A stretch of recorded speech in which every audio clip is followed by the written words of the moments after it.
Schwartz, ESPN. When you were on the bench with 4 fouls, Kyrie just went to another level. 33 points in 19 minutes, I think it was, when you had your 4th. What did he show you in the world tonight? Nothing. Same thing I've been saying since I got here. I've been saying he's a special kid, he's a special talent. As the stakes get higher and higher, his game gets higher and higher. But it was nothing surprising for me. But he rose to the occasion and he put the team on his back. And we definitely needed that effort from him. And like you said, he's just been kind of dictating the game and being a playmaker and things of that nature throughout the playoffs or even throughout this series so far. But tonight, he showed why he's one of the best point guards in the league. And he commanded us, to be better, especially in the second half. Jared Weiss, CLNS Media and Celtics blog. When the Celtics were switching on you in the fourth quarter, you would often size up whoever switch on you and take it to them and often would pull back for a step back. What were you seeing when you get those looks? Just trying to be aggressive.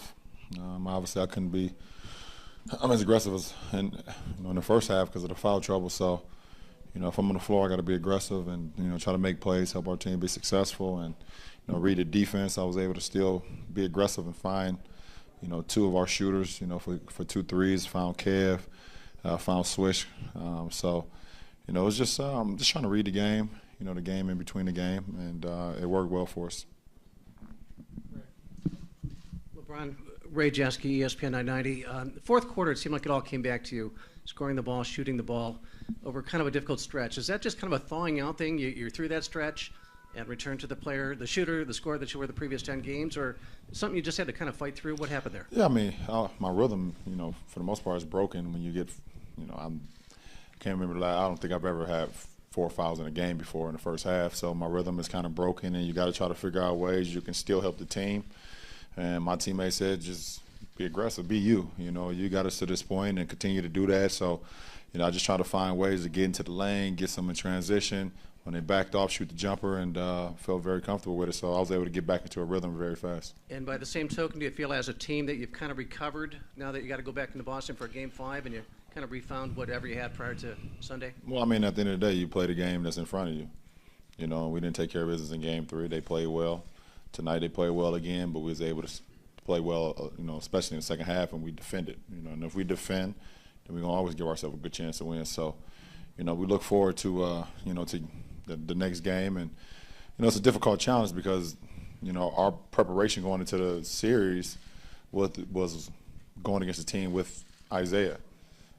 So now, they're playing a lot differently now. So we're trying to figure out exactly what they're running and things of that nature. So it's been very difficult on this, without, IT on the floor. But, now this is 2 games that we've been able to see them. We're going to get a better understanding. So, we should be a lot better in Game 5.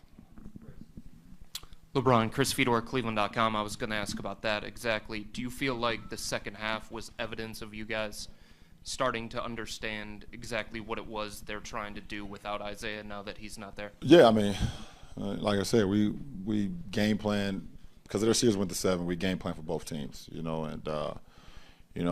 they're a different team when IT is I'll say they're a different team. They run different things, just because of IT being a huge piece of the puzzle for them offensively.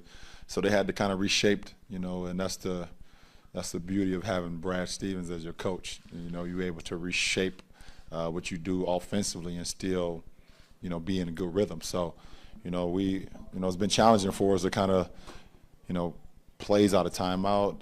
They kind of been killing us on ATOs and we, keeping us off balance. But in the second half, we kind of finally got a little bit of rhythm, and I think we'll be a lot better, Chris, in Game 5. LeBron, Steve Belpet, Boston Herald. They kind of caught you in a momentum shift in the second half last game. Did they almost show you a little bit more in this one? Because you guys knew what was coming out. No, listen, they got they're well coached, and they got guys that's always kind of been counted out throughout their career. So they play with a lot of pride. And then you add the green on their back, and with this is history, this is a franchise that you kind of, no matter who's out on the floor, you have to play for, that franchise and play with pride. So You know, they're giving us everything that they have, and you know, we're expecting it, and we want the challenge. I mean, it's the postseason. You know, at the end of the day, you just want to win the game. It doesn't matter who you're going against or how you get the job done. You just try to figure it out, and I think we did that. LeBron, Scott Sargent, WFNY. Kind of a two-part question. In your career, kind of looking back, have you ever seen a player get double and triple boxed on rebounding opportunities as much as Tristan has? And how big was Kevin's rebounding in addition to that, just given the way that they are defending him on the glass? Yeah, I mean, when you look at some of the greatest rebounders in our game, and you know, guys who create extra possessions, you got to figure out a way to try to take them out, you know, and not take them out like in a bad way, but how do you keep them off the glass? And they're doing a really good job in the last couple of games of putting 2 or 3 bodies on them. And you know, but when you do that, you allow our other front court player who's been a monster rebounder his whole career to come up and do the thing that he did tonight. And we needed that. You know, we needed the 17 rebounds from Kev, and it was huge for our team.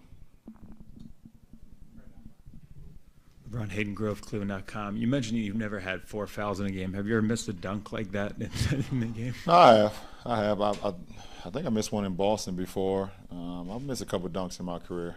I think I've made more than I missed, though. Yeah. So Maybe. Percentages are pretty good.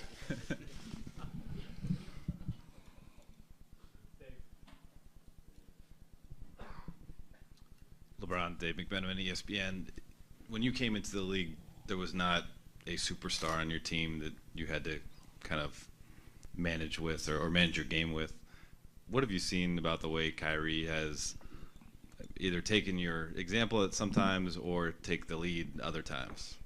When I came into the league, or my first 7 seasons in the NBA?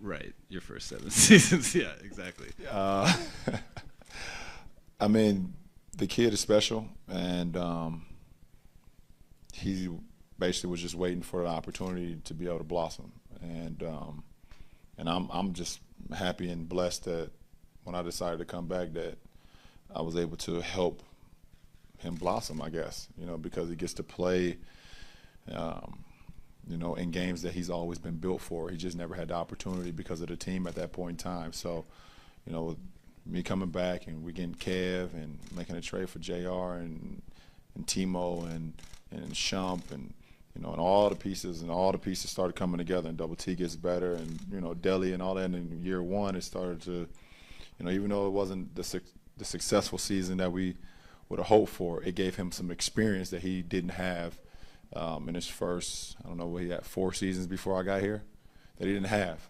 But he was already built for it. His game was built for it.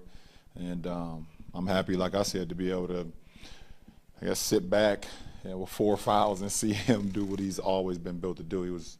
He was born for these moments.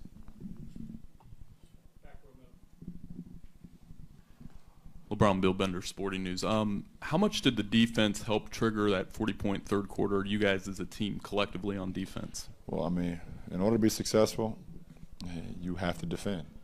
You have to defend, and especially versus a team like this who move the ball, share the ball, move bodies, and they're very precise with their offensive sets. You have to defend, and it allows us to get some to our best attribute at times, and that's to get out on the open floor. So I think that allowed us to outscore them by 17 in the third.